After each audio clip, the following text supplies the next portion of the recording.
I want to thank you all and get started. Once again, my name is Dr. Laura DeVoe. I am one of the founding members of Build the Era, and I am located in Newton, Massachusetts, right outside of Boston. For those of you who are new, Build the Era is committed to making the Department of Transportation's role in American movement understood by citizens and activating them to engage for smart and equitable investments by the United States Department of Transportation and for better multimodal planning in their communities. Thank you all for being here and to help us contribute to the attainment of our mission, vision, and living our values. So some news for those of you who are not aware, our buzzworthy children's book, Rhonda Loves Roundabouts, authored by our very own Jonathan French, now has its own dedicated website. If you are interested in purchasing a copy or forwarding information along, go to www.rhondalovesroundabouts.com. Tonight's event, let's get started. 1/3 of people living in the United States do not have a driver's license, including my child, who should have one by now, but doesn't want one because the majority of involuntary non-drivers are disabled, lower income, unhoused, formerly incarcerated, undocumented immigrants, kids, young people, and the elderly. And they are largely invisible. The consequence of this invisibility is a mobility system designed almost exclusively for drivers. This system has human health, environmental, and quality of life costs for everyone, not just for those excluded from it. If we're serious about addressing climate change and inequality, we must address our transportation system. In When Driving is Not an Option, disability advocate Anna Letitia Zivarts shines a light on the number of people in the United States who cannot drive and explains how improving our transportation system with non-drivers in mind will create a better quality of life for everyone. A little about Anna. Anna is a low vision parent, non-driver, and author of When Driving is Not an Option, Steering Away from Car Dependency, published by Island Press. Anna launched the Week Without Driving Challenge that directs at the Disability Mobility Initiative at Disability Rights Washington State, where she organizes to bring the voices of non-drivers to the planning and policymaking tables. Anna sits on the board of the League of American Bicyclists and serves as a member of the Transportation Research Board Committee on Public Health and Transportation. We will be posting in the chat how to purchase the book, a 30% webinar discount. So use this discount. Jan has posted it in the chat. And I want to welcome Anna. And Anna, as I said earlier, my daughter is of driving age and she has no interest in driving. And my dad is in his early 80s and he just gave up his driver's license. So I am a sandwich generation in a non-driver environment. So I am really interested in tonight's topic and I want to thank you for being here. It's great to be here. No, and you actually just answered one of the questions I always start out with when I'm talking to folks about this book. It's become the way I frame conversations because I think it really helps people sort of connect to their own personal lives and starts to, I think, help. When I first start talking about what percentage of the population are non-drivers, I think there's sort of a knee-jerk reaction to oh, there can't be that many. And then I ask people to really start to reflect. Maybe it's your own family, extended family, maybe your community, if you go to a church or on your block or within, a social group. Who do you know who is not able to drive, can't afford to drive, too young, too old? All the reasons that might combine to make it impossible to be able to grab the keys and go when you want to go. And I've started asking that at the beginning of all my conversations. And it's actually kind of a fun question to ask in webinars because you can have people put those answers in the chat. So if anyone wants to think on that and reflect, totally encourage you to share if you're comfortable sharing what you're comfortable sharing about the non-drivers in your life. And maybe that's you. And yeah. I love that. So please put your information up in the chat in terms of what this all means to you and how this impacts your life and your lived experience. Anna, tell us before we get into the questions, and this is how we're going to format tonight. Anna and I are going to go back and forth on some questions, but you, the participants, please feel free to post questions in the chat or follow-ups. Jan, my colleague from Build the Era, will be monitoring the chat. And we want to make sure this is a strong conversation. But Anna, I'd like to know before we get into the questions that we prepared is what lived experience do you have that brought you to writing this book? In your introduction, we know that you're a low vision parent, a parent and non-driver. But what does that mean? And tell us more about your life and what brought you to writing this book. Yeah, I like to also, share this piece about myself because I think it's important, and it really grounds the work and why I did this. And I say in my bio, not, low vision.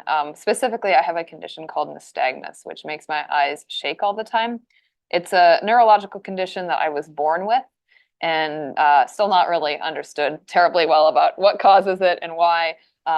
For most folks who have it, our visual acuity is reduced. It really varies person to person.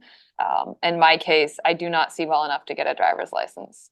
As a teenager, I went to the DMV. I tried to pass the driver's test, and I could not. It was not going to be possible. And then I tried to learn how to drive anyway. I had a friend try to teach me. I drove her mom's truck up a tree, and it became very clear to me, luckily without hurting anyone too badly, that this was not going to be a way I was going to be able to get around.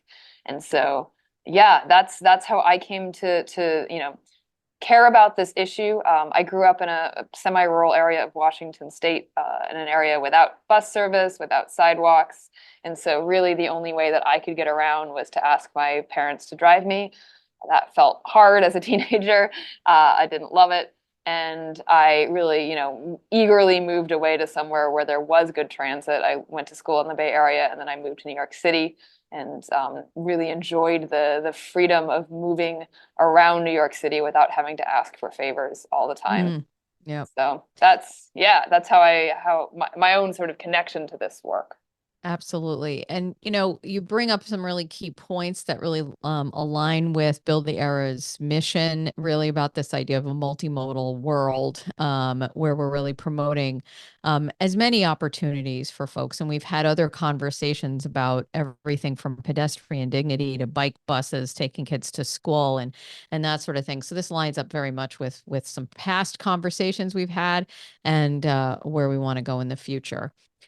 So your book explores alternatives to car dependency. Can you talk to us about how these alternatives specifically address the unique mobility challenges faced by elderly and disabled individuals who can no longer drive? Yeah, this is such a good question, and I think what we see in so much of our country is our communities are built around movement by vehicle, by private Yeah. vehicle, and there's just this assumption that if you are someone who has places to go, whose mobility is valued, right? You're a real person, then you can drive there.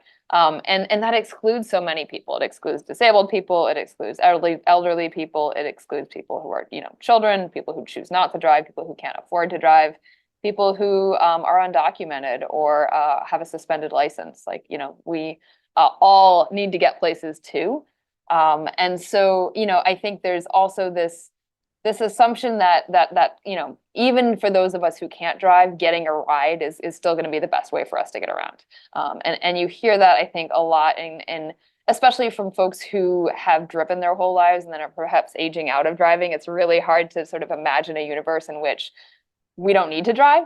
And that's the universe that I'm challenging us to imagine, where we can get where we need to go without having to be driven or driving ourselves. That we have the land use, that we have the transit, that we have the walkable, bikeable communities, and that, and then we have the things that we need to get to, that those are also located near enough to where we need to go, especially the essential things like, grocery stores and pharmacies and schools.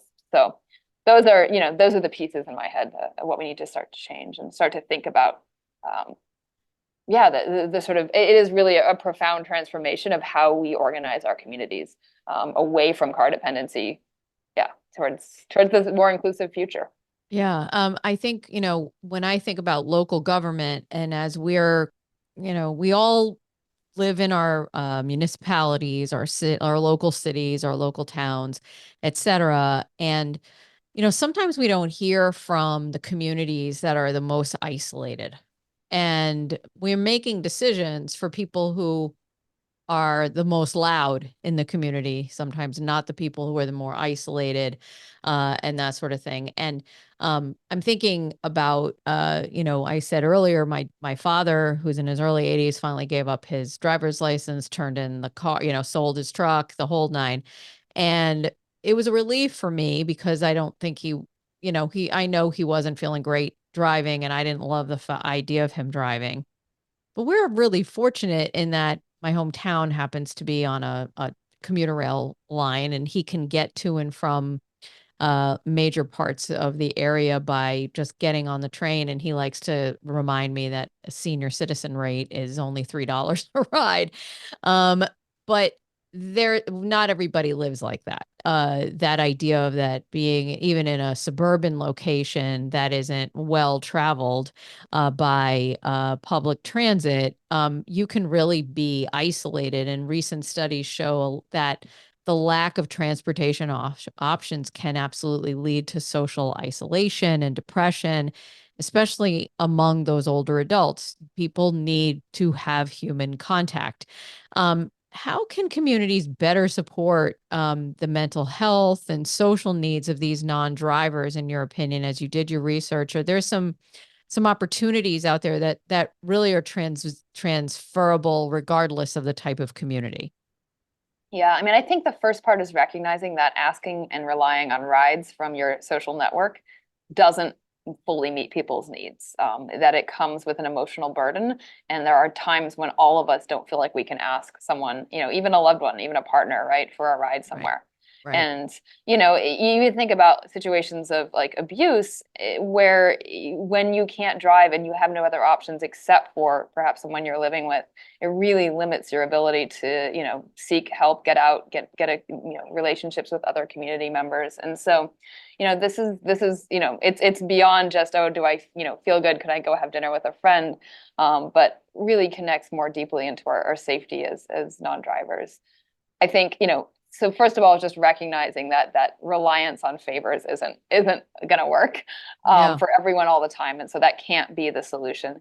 I think thinking about rural transit, or better transit service, right, everywhere, and really funding transit. And part of it is, it's challenging in areas that have lesser density to run transit systems, but it's also challenging because most people there who can drive do drive, and so you don't have enough people riding transit who could be, if it was a more sustainable system or if driving was less attractive. And so how do we nudge more people everywhere to ride transit?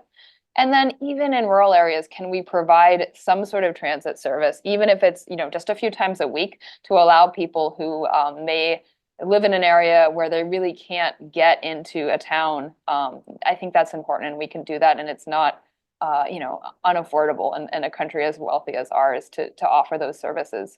We see a lot of non-drivers, it's not just people in cities, right? It's not just people who are choosing not to drive because they live Right. somewhere with the train and, a coffee shop Exactly. on the corner, right? It's a lot of older folks and folks who are priced out of living in urban areas who are Hmm. also priced out of driving, or can't drive for other reasons, who live in rural communities too. Well, and I think that really puts the onus on not only the elected officials in a town, or an area, but also on us as neighbors to be able to speak to those folks and say, hey, you know what? I don't know if you realize this, but even in my little enclave of the world, this many people are no longer driving, and I haven't seen them outside very often. Is there something we should be doing instead of people? And Anna, you were talking about this idea of asking for rides. It becomes tiresome. Some people can't. Some people don't have a safe ride, because of the relationship they're in, or even the person they are in a safe relationship, but the person they're in the relationship with can't drive either. So there's a variety of reasons there. Sometimes it gets exhausting to ask, Yes. and people don't want to be asking and being that burden. And the people need, there's ways to be an advocate, and being an advocate and saying, hey, you know what are we doing to make sure people are getting to the senior center? What are we doing to make sure people are using the public library? What are we doing to make sure people are getting out of their house? How do we know people are getting their groceries delivered, et cetera? And that sort of thing. And I think that it's up to us to make sure that our public officials are actually making decisions that are not just about cars and parking, but about getting people access. So you bring up some excellent point. Um, many non-drivers, particularly those with disabilities, report issues with inadequate sidewalks, pedestrian infrastructure. We've had conversations about this through other Build the Era events, but everybody has some take on this. Wondering what policy changes you might recommend to improve walkability and accessibility in regardless of the type of area, rural areas, suburban and urban. But is there something in particular, thinking about the environment you've seen, where we really needed to be doing a better job? Oh my gosh, yes. And I think, so we started talking about transit and needing transit access, but we can't think of transit just as that transit service. We need to make sure that there's an accessible route and an accessible stop for people to access that transit, whether they're in a rural area or a city or a suburban area. And so, our country is missing sidewalks, it's missing curb ramps, sidewalks are inaccessible, sidewalks aren't cleared from snow. And even in our rural communities, there may be a shoulder, but is that shoulder a comfortable or safe place for pedestrians to be if they need to walk, a distance along a rural route? Can we create those suburban or those rural multi-use trails that are, give people a safe place to be and still move through our communities? So all of that is really important. There's always like, oh my gosh, we can't afford it. We can't possibly, so expensive. Here in Seattle, it's almost half our sidewalks, our blocks are either missing sidewalks or the sidewalks are inaccessible because of missing curb ramps or just, bad repair of the sidewalk. And we did a rough sort of, calculus of what it would cost to fix all that, to have a fully connected, accessible pedestrian network throughout our city. And it's $5 billion. And that's, Oof. Yeah, like a big number. And Yes. so, but we also spend that kind of money on our highways and our highway Right. expansion and our bridges. And so, it's not, we can start to be, if we change our priorities, we can start to invest more in pedestrian networks and less in some of the other parts of our transportation infrastructure that, are inducing more car travel. And in the end of the day, influencing, the way our climate, is climate change. And so, Right. yeah, so that piece is important, I think, and thinking about, sidewalks as part of that transit network, Mm, it's so critical. And also part of our roadways, right? The repair of our sidewalks yes. in almost Yes. every jurisdiction is the responsibility of private property owners, adjacent property Mm-hmm. owners, Mm-hmm. or if the state owns the highway, then the local jurisdiction has to maintain the sidewalks. And so Mm-hmm. with these, like, the split responsibility, what happens is no one does the sidewalks, right? No one builds the Yep. sidewalks, no Yep. one wants to Yep. maintain the sidewalks, and they don't get maintained. So that has to change. Right. And I think even when you think about those basic pieces of information, you were talking about sidewalk maintenance, that sort of thing. Um, you know, it's not a great deal of clarity for some of our cities and towns of who manages this, who's responsible for this, whether it be the moving of snow out of the way, or in the case of, I see it a lot in my neighborhood, where old trees are next to a sidewalk, and the roots of the trees bump up into the sidewalk, and now it's impassable for someone who is like using a walker, may not be super kind of agile on their feet, that sort of thing. I like that idea, and Jan posts it up here. Sidewalks are part of a transit system. This is really I agree with what Jan is saying. This is a message we need to get out there, and push our elected officials and those folks making these decisions to say it's not only this car-centered environment. We have other ways of getting around, and it's super important. Um, Can I just add one piece to that? I just want to yeah. shout out too. So the person who really helped frame that for me was Crystal Monteros, who's an advocate from Tacoma, Washington, and I tell her story in the book. But she's a wheelchair user, and it really, like, she is the one who drilled into my head. We have sidewalks are transit, so I just want to Yeah. credit Crystal for really helping me understand this concept. And you should, check out her story in the book, or I think she's on TikTok. You can follow her Yeah. there. But just wanted to shout that out.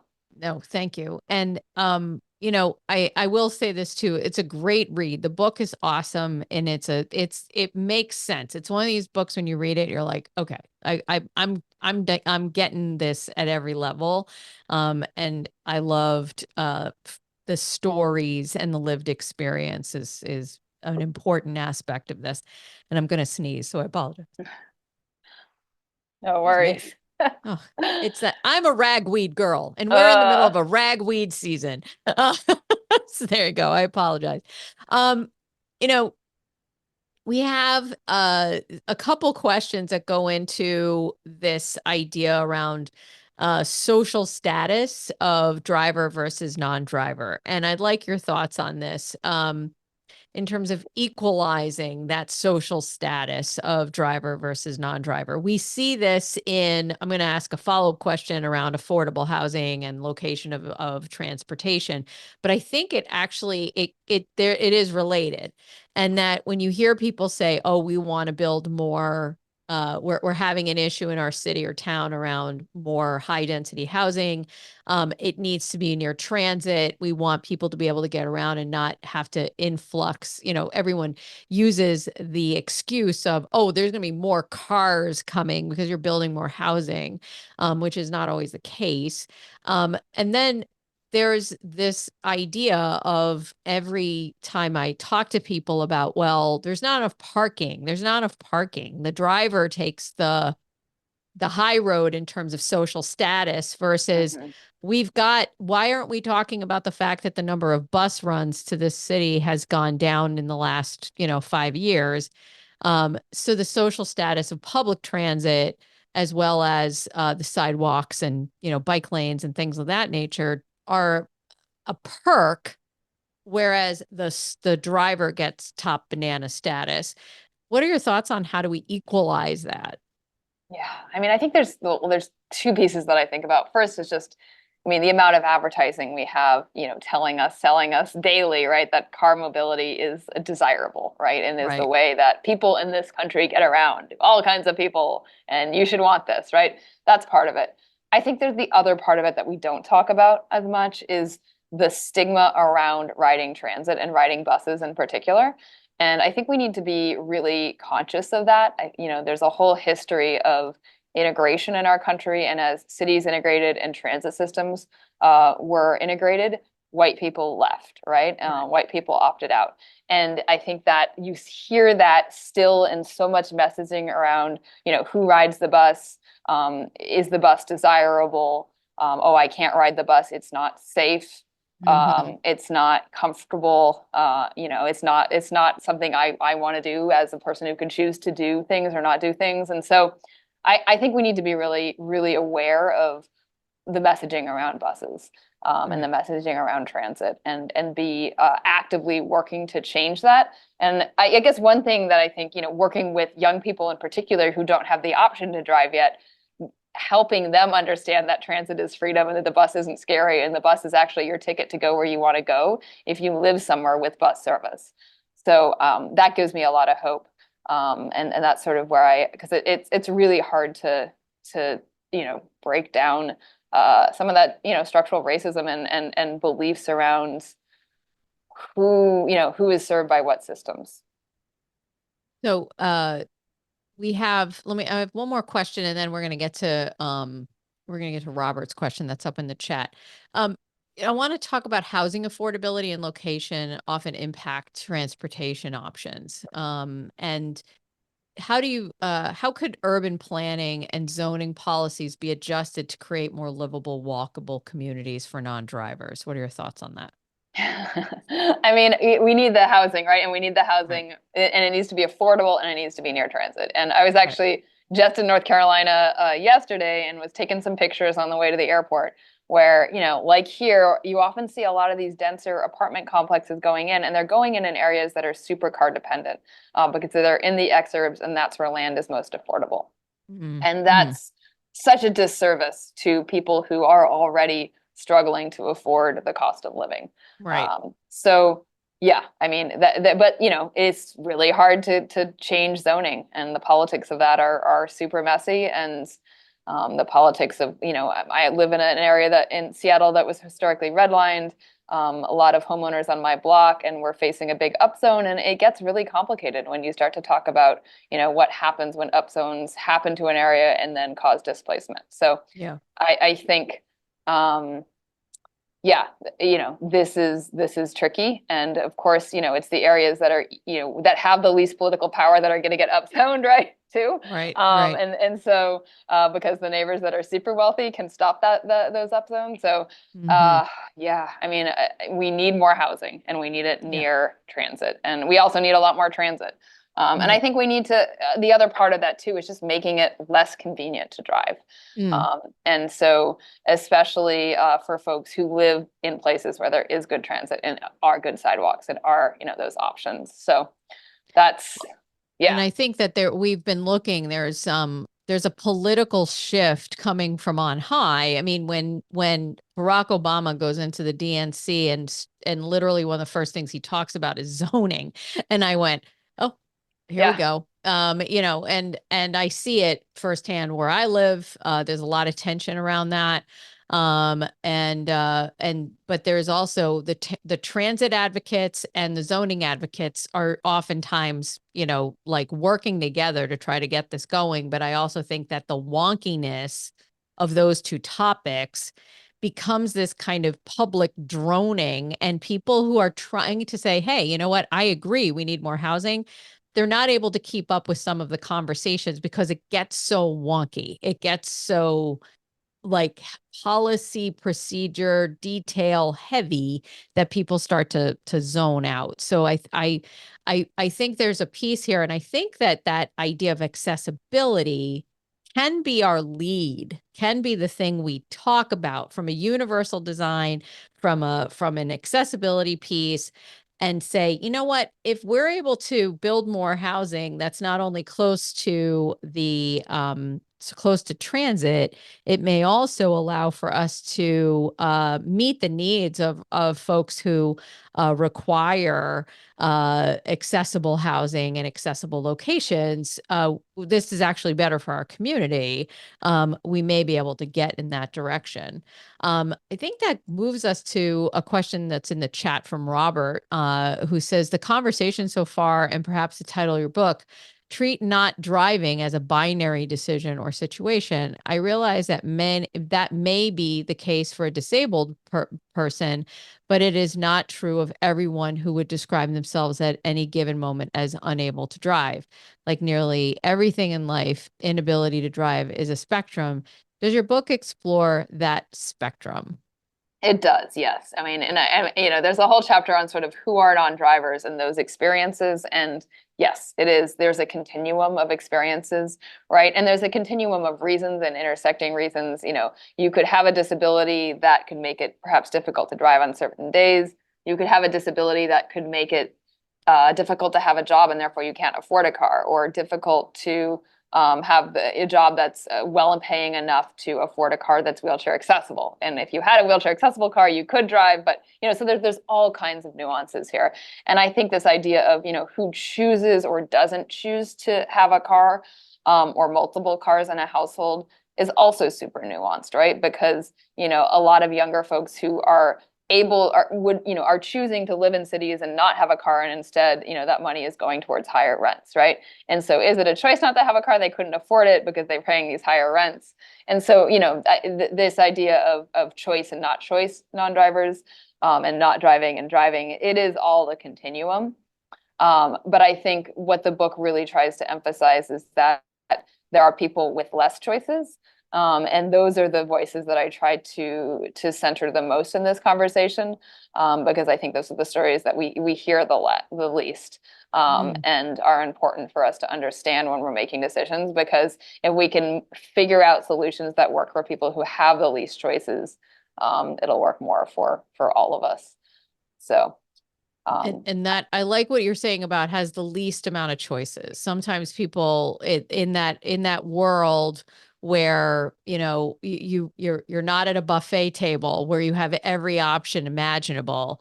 You are definitely more like, okay, here's you're more defined. These are the things you have. And even, you know, what day of the week is it? When do you have access to a car? Some families have maybe, you know, people can drive, but to your point, maybe a car is no longer usable. Maybe they're only one car for a family of three. Whatever the case may be. So there's a whole bunch of reasons here that we need to be thinking about this. And I think it does get into the question that was asked earlier, which I think Jonathan posed, was about political power and that people with access to the cars and and that sort of thing seem to feel like they've got the power over people who don't. Um, you know, that being said, I've seen a lot more scooters, e-bikes, e-scooters. This micro mobility options have become more and more uh, popular, not the least of which is sometimes it's just avoiding some of the traffic in some communities. It gets you places that maybe the lack of public transit uh, doesn't get you, and you can do it on your own time and on your own schedule. And then there's also the autonomous vehicles that are out there. I haven't seen one yet. Personally, I don't know how I'm going to feel when I actually get into an Uber and there's no driver. I don't know if I'll be able to handle it. But you know, when you're looking at those emerging technologies, like autonomous vehicles and micromobility, how does that, you know, continue to maybe influence the landscape for non-drivers, especially those with physical limitations? yeah, I want to split this question into two parts because I think Okay. there's two sort of large groups of solutions here that I think are different, and I have different thoughts about them. So first of all, there's like the smaller micro mobility devices. We're thinking, electric scooters, electric tricycles, electric bicycles. Even I think there's been huge advances with the development of lighter and longer lasting batteries. We Yeah. have more affordable, lighter, smaller electric vehicles, and that has expanded a bit to power wheelchairs as well. There's a lot more Mm, that needs to happen in that space because, unfortunately, a lot of those, the way those are paid for is through insurance reimbursements, and there's not the pressure to innovate and make things, say, rainproof, yeah. the way that there is in the marketplace. But and so I think that piece I think is exciting. I think we need to keep the pressure on the developers of these products, right? To think inclusively and think expansively about who could be using these products, and not just think about the single person who is non-disabled and doesn't have to carry a lot of things and not a caregiver, right? Can you design something that can work for someone who is transporting someone else, who's needing to run errands, who Yeah. has and needs some a little help with balance, or like there's so many ways that we can be designing, and they're starting to be more affordable. Like Electric has this new trike that I've gotten to ride that's pretty exciting. It's brought down the price of electric trikes quite a bit. So, and then we need all the infrastructure to go along with those Right. too. Wide enough bike lanes, storage, secure storage facilities. A lot of these electric trikes and bikes aren't things you can lift up and down stairs. And so, No, they're too and heavy. cargo bikes, right? And so you Yeah. need the secure storage facilities that are roll in. Hmm. So that's really important. I think the other part of the question is around, vehicles, right? Yeah. And are autonomous vehicles going to save us all? Uh, I actually rode a Waymo in Phoenix to the airport 2 weeks ago, and I have been pretty skeptical about this technology. First of all, because I think what we've seen with Uber and Lyft is for a while they were so heavily subsidized that a lot of folks in the blind and disabled community who didn't need wheelchair accessible vehicles because they're not wheelchair accessible, really embraced them because it was, oh my gosh, it's so cheap and I can go everywhere. And when Uber first came out, I was like, oh my gosh, this is great. I Right. don't have to worry about not driving. And then the real price, and it's not even probably the real price now, but we're starting to pay more of the price of those services. And there's also still all the externalities of cars, right? whether that be pollution or the storage or, the congestion. And so I, while it may be a stopgap and while it may meet some people's needs, it's not getting us away from car dependency. Right. So I think Right. that piece is really important to remember. And they will remain unaffordable for large segments of the population of non-drivers just because non-drivers are poor. Right. And these services aren't going to be priced in a way, that can meet our needs. Yeah. So that's my critique. Yeah, and this leads us in very well into the next question, which is about this idea of steering away from car dependency. And, like you just pointed out, Uber, Waymo, Lyft doesn't take away the car. It just takes away the ownership of the car. And it doesn't allow for people who may not have the flexibility of income to take that kind of transit. And it also doesn't help us with the climate challenges. So what are some innovative transportation solutions that you've encountered that may go beyond what we've already talked about or reinforce what we've already talked about, that could benefit non-drivers of all ages? I think we've covered a lot of the solutions, right? But I think Right. the piece that I really want to emphasize is that, and I've gotten a lot of people come up to me, wanting like a checklist or, a workbook or worksheet, like what are the things we need to do? Tell me the list, I'll do them, or, right? I think first of all, we don't have the political power, right? We need to build those Right. coalitions to actually make the change and get the priority of the funding, right? That's a big part of it. But I think the other piece and what I really want people to take away from this book, and it's a harder message, is that it's not really about you knowing the right thing.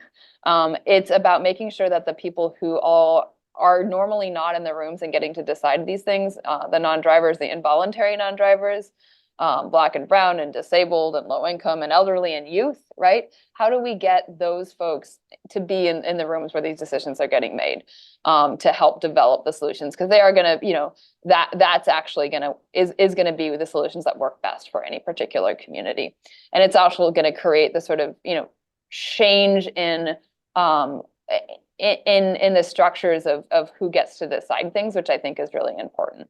And just with disability, in that segment of the population, right, there's been so much inability for folks to be seen as able to contribute or able to be valuable team members, whether that's on a board or as an employee, and so there's so many voices that aren't part of the rooms already. So a big part of it is changing that, hiring folks, creating intentionally doing the outreach and making sure that people aren't just tokenized, that you actually are giving people meaningful ways to be part of decision-making processes. And learn in what you're doing here with Build the Era, right? Like have the skills and the knowledge to feel, that you know the lingo, right? You can be in the room, and you have the lived experience of riding transit every day. But can you make sure that, can you translate that into words that transit planners who have gone to school and gotten a master's degree and, are doing, in charge of the transit agency, that they can then appreciate. So Yeah. there's a capacity building piece to it as well. The other piece that I want to add too is, we're still not in a place where we have a lot of non-drivers deciding things in our country. Mm. That's just the reality. And a lot of it has to do with, because of car dependence, it's nearly impossible in most parts of the country for people who can't drive or afford a private chauffeur, right, to run for Mhm. office. Right. Because of sort of what we expect of an elected leader to, campaign, right, and go around places quickly and get there and, do it all. So our sort of stopgap measure to this is the Week Without Driving Challenge, which the timing for this is really cool. It's actually starts on Monday, September 30th through October 6th. And the idea is that we, elected leaders and decision makers, whether they're within local government or transportation departments, transit agencies, health departments, take the challenge, and everyone can actually participate. It's for everyone as well, who is interested, who wants to have this experience, to try to not drive yourself for a week. And Mm. it's not a no car challenge. We want to be really clear about that. It's a not driving yourself challenge. So you can Mm. ask for rides, you can pay for rides, you can ride transit, you can walk, you can bike, you can roll, and I think one of the things, getting back to the first questions around that emotional burden, as this is the fourth year of the Week Without Driving Challenge, and one of the pieces that surprised me most in the reflections we got from elected leaders who participated was the how depressed they felt and isolated, because the things they felt like they had to give up were things that there were like social activities, because they felt guilty asking for rides to go out to dinner, or they just couldn't make the transit schedule work to get back, from an evening event. And so I think that piece is really important for them Mm, to recognize. And it really does connect back to, this is the cost of car dependency. We measure it maybe in missed doctor's appointments, but there's also this real social cost as well when so many people are excluded from fully participating. absolutely. And this lends itself to something that Rick has put up in the chat, is that he had a Twitter discussion with someone about future engineers and planners having to do a walk audit and go through bike education as part of degree programs. And I think as you kind of think about different ways of putting these aspects of transit in front of people through their training, through some of the work they're doing. One of the things that I'm doing as part of my local government is I've actually been meeting with city officials at our public transit stops and at public spaces to show them, yeah, I know you think this is working, but let me show you what's not working.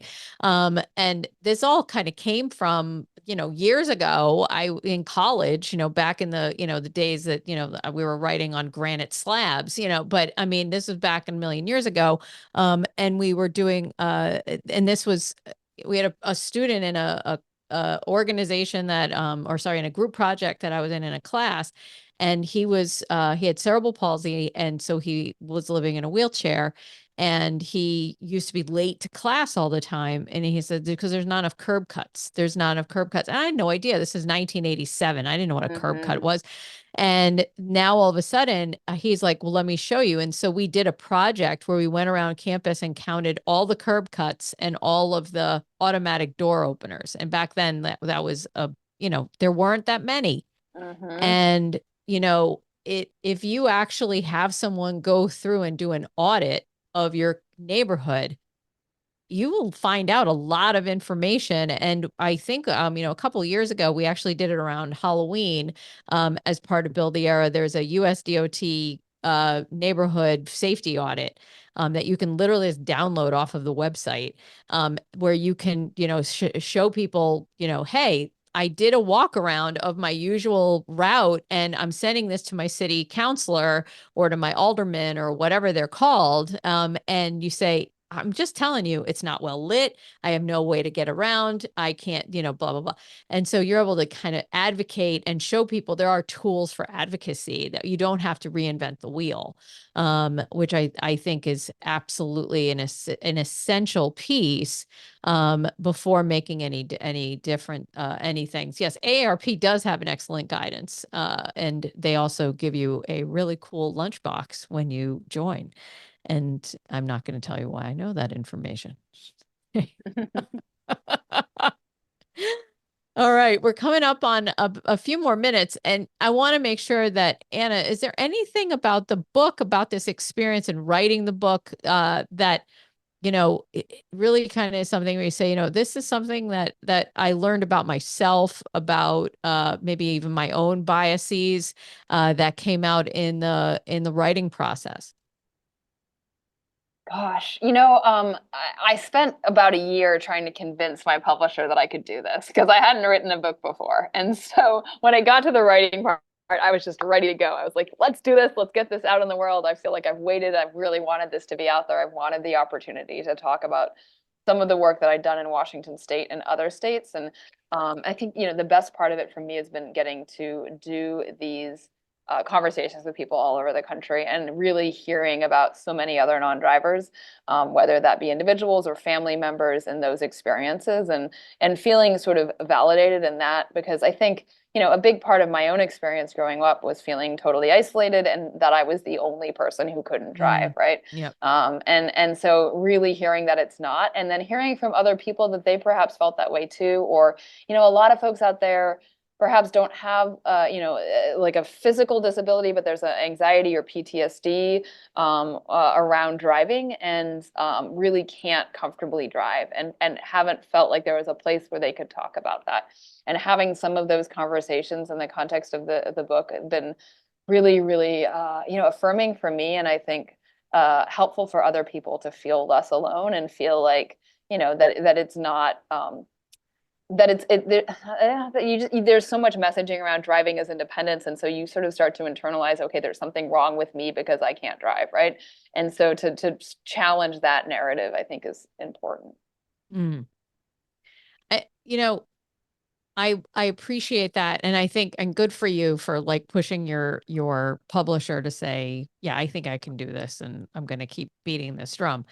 But there's always, I find in the writing process, anytime you're actually kind of doing a deep dive into something that you really feel passionately about, you find something that you say, oh my God, I just peeled back, a layer of this onion, and now I'm seeing something in a way that I had not even thought about. Or I heard it, as you said earlier, you heard someone say something you were thinking, and saying it in a way that was more eloquent, or maybe in a way that was frame things in a different way, that you were like, oh my God, this is something I have been like struggling with for years, trying to get this point across, and you've just summed it up in 5 words.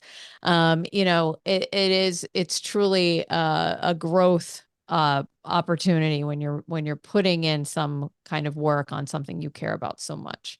Yeah. So I really appreciate that.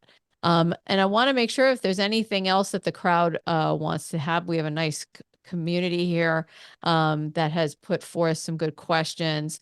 And please make sure you put it up in the chat. I do want to remind folks, as Jan has posted here, the event will be posted on our Build the Arrow YouTube channel for you to rewatch or share with folks. We get a lot of traction on our YouTube channel. And so that will be up usually within the next 24 to 48 hours. Rick, did you have a Anna, question? yes, Anna, got a question for you, Rick Holt out of Ohio, and good to see you, meet you again. And the question would be with VP Harris talking lately. She's got a lot on housing, and so that's been a big part of her position, is making housing more affordable for everybody. Is there a way to get that in the discussion, making sure it's affordable and accessible to people we've been talking about tonight?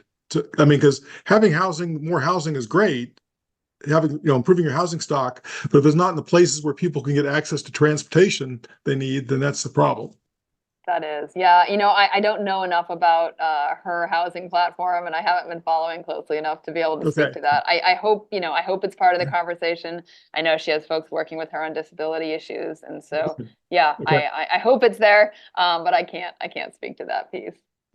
I did see, I think it was you in the chat was asking about school siting, which is another super important piece to all just throw out there. As I was just in North Carolina, I was trying to get myself to the airport, and we went past this school that was miles from anything. I was just amazed. You hear about, school siting issues, and I just think, it really is that, where are we building the things, the housing, the schools, the hospitals, right? If we're relocating hospitals out of our downtowns to more exurban areas, just because land is cheap doesn't mean that's where it should go. So, yeah, we'll leave it there. Absolutely. There's some pretty interesting. I'm a big fan of container housing. Like, I'm just going to put it out there. I want to. I realize this is Build the Arrow, and we're not talking about housing, but I would like us to do a session on containers and making container housing. So there you go. I really appreciate you. Oh, Jonathan has one more question. Are you involved with campaigns, candidates for office, raising the concerns for non-drivers so they will be part of their platforms? There are some groups that organize around Week Without Driving that have used that as a question for candidates if they'll participate, and I think that's awesome. My day job is with a 501(c)(3) where we do not do anything, it's sort of in the endorsement process. And so I mostly have been not super engaged there. I think it's super critical work though, and hope others are carrying that piece forward. I appreciate your legal eagle mind. So there you go. I'm a Yes, that compliance. was It's a compliance. That's a compliance answer. Good job. that is. I also, I really applaud everyone who works in politics. I, worked for in politics on a couple of campaigns, as a staffer in my early 20s, and it is such hard work, and people I know are working so hard right now. And it's brutal. And I appreciate everyone who's doing that because it's not easy. So just, yeah, thanks, because we need you. Absolutely. Robert, go ahead. Yeah, great. Thanks very much. Excellent conversation. Did you, Anna, in looking at all the solutions and the things that could happen to improve the situation, were you like really surprised by something, or did a whole, topic arise that you're like, wow, I hadn't realized how that impacted me? Or was someone come up with a solution where you were like, no, that's definitely wrong, and then they persuaded you, oh, I see why they said that? I'm trying to think of, I think, as someone who is not someone with a mobility disability, the sidewalk piece didn't hit me until I started talking to other folks in wheelchairs. And then also when I had a kid and started pushing a stroller around, the sidewalks that were a hot mess of, cracked and bumps and missing, ramps. And so I think that piece was something I didn't think about before working closely in the disability community and before having a kid. So that I would say, yeah, the sidewalk access. And I think it's not something, on the top of mind for a lot of folks until you have, the experience of small wheels and trying to go over some of these things, or a walker, or, if you're blind, and the tripping hazard that big cracks and bumps can present. Absolutely. Thank you. All right, we are now just about top of the hour. Anna, thank you so much. We're going to put one more time up in the chat the how to purchase your book when driving is not an option. And we're also going to plug Rhonda Loves Roundabouts at rhondalovesroundabouts.com. Anna, thank you so much for being part of the Build the Era family. And for all of you who this is your first time, please make sure you're on our mailing list. Go to buildtheera.com and sign up so that you can get invitations to our future events. And if you have any suggestions for future events, do not be afraid to send us an email at buildtheera@gmail.com. And that way we can hunt some folks down for some future exciting conversations. And Anna, you're always welcome back. And we'd love to have you back. So thank you so much. Thank you. Have a great night.